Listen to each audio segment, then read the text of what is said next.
सीमा का बदला, एक खौफनाक कहानी। भाग एक बहुत साल पहले शांतिपुर गांव में सीमा अपने परिवार के साथ खुशी से रहती थी। सीमा और उसकी छोटी बहन नंदिनी गांव के पास वाले एक मैदान में जाते और खेलते कूदते और बहुत मस्ती करते। दोनों का ही मन पढ़ाई में नहीं लगता था, लेकिन दोनों ही मन के सच्चे थे। हमेशा एक दूसरे का ध्यान रखते और परिवार के हर एक काम में माँ और पिता का हाथ बटाते। उसी गांव में हफ्ते में एक बार जंगल के रास्ते से एक डाकू आता था और गांव वालों के पास से जो कुछ मिलता उसको लूटकर चला जाता था, और जब कोई देने से इनकार करता तो उसकी उसी क्षण वो हत्या करके मार देता था। वह इतना क्रूर और राक्षसी स्वभाव का था कि वह किसी पर दया नहीं करता था। गांव के लोग उससे बहुत डरते थे और डर के मारे अपना सब कुछ दे देते थे। सीमा बहुत बहादुर और हिम्मत वाली लड़की थी। वह उस डाकू के खिलाफ आवाज उठाना चाहती थी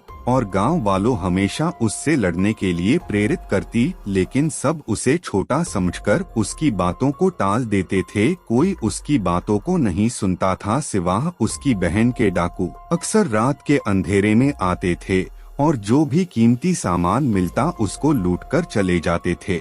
एक बार वह डाकू फिर आया और इस बार वह सीमा के परिवार के पास आया और कीमती चीज और अपने घर में जितने भी पैसे थे सबकी मांग की। सीमा के पिता ने इनकार किया और कहा, देखो भाई, मेरे पास कुछ नहीं है, हम बहुत गरीब हैं, हम पर अत्याचार मत करो, ये थोड़ा बहुत है वह भी हम अगर आपको दे देंगे तो हमारे पास क्या बचेगा, हम जी नहीं पाएंगे, 2 वक्त की रोटी भी नहीं नसीब होगी, कृपया करके हमें बख्श दो। यह बात सुनकर डाकू ने कहा, ओ बूढ़े, अपनी जान प्यारी है तो चुपचाप सब दे दें वरना जान से मारा जाएगा। पर फिर भी सीमा के पिता इनकार ही करते रहे। इतना इनकार करने के बाद आखिरकार डाकू ने वही किया जिसका सबको डर था। डाकू ने अपनी तलवार निकाली और सीमा के माँ और पिता का कत्ल कर दिया। दोनों ही नीचे गिर पड़े और चारों तरह बस खून ही खून बिखरा हुआ था। सीमा और उसकी बहन घर पे कहीं छुपकर यह सारा नजारा देख रही थी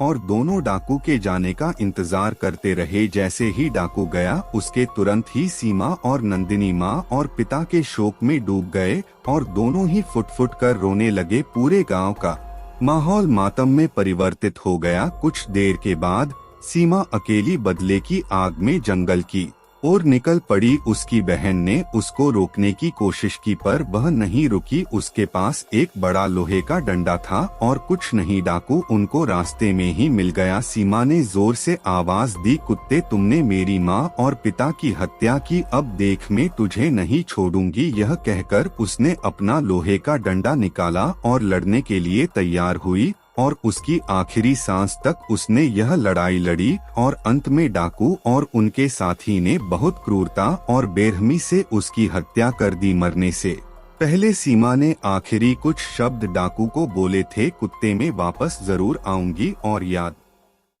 रखना तुम्हारी हत्या मेरे हाथों ही लिखी है, मैं अपना बदला लेकर रहूंगी। फिर सीमा ने अपना दम तोड़ दिया। अगली सुबह सीमा की बहन नंदिनी जंगल में सीमा को खोजने के लिए आती है। अचानक उसकी नजर सीमा की लाश पर पड़ती है। आसपास देखती है तो चारों तरफ खून ही खून बिखरा था। नंदिनी ने यह दृश्य देखा और मानो उसके पैरों तले जमीन खिसक गई। गांव के 2-3 व्यक्ति की मदद लेकर नंदिनी ने सीमा की लाश को उनके घर लेकर गए।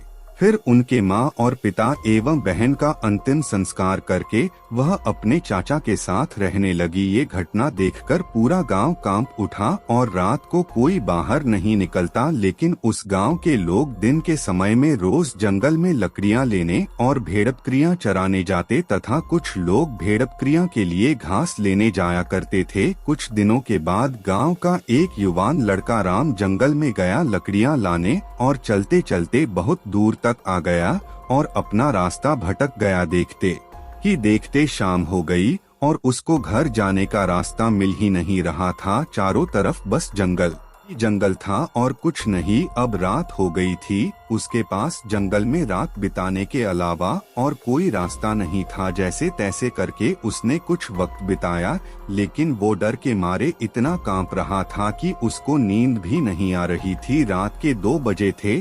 चारों तरफ बस अंधेरा ही अंधेरा था और डरावनी आवाजें थी। उसने डर की वजह से अपनी आंखें बंद की और सुबह होने का इंतजार कर रहा था। अचानक उसने एक डरावनी आवाज सुनी। वो आवाज जंगली जानवरों जैसी भयानक और बहुत ही खौफनाक थी। उसने अपनी आंखें बंद ही रखी। उसकी दिल की धड़कनें तेज हो गई और वह डर से पूरी तरह कांप रहा था। अचानक उसको एहसास हुआ कि कोई उसके पास आ रहा है। उसने किसी के पैरों की आहट सुनी। उसके पसीने छूट गए। वह बहुत घबरा गया और जब उसको लगा कि थोड़ी हिम्मत करनी चाहिए तब उसने अपनी आंखें खोली और जब सामने देखा तो उसको लगा कि अब तो वह मर ही गया। उसकी नजर के सामने एक चुड़ैल थी जिसकी लाल लाल आंखें, लंबे लंबे बाल थे और उसने अपना चेहरा बालों से ढका हुआ था। बस उसके चेहरे की भयानक आंखें और बड़े बड़े 2 दांत दिख रहे थे जो राक्षस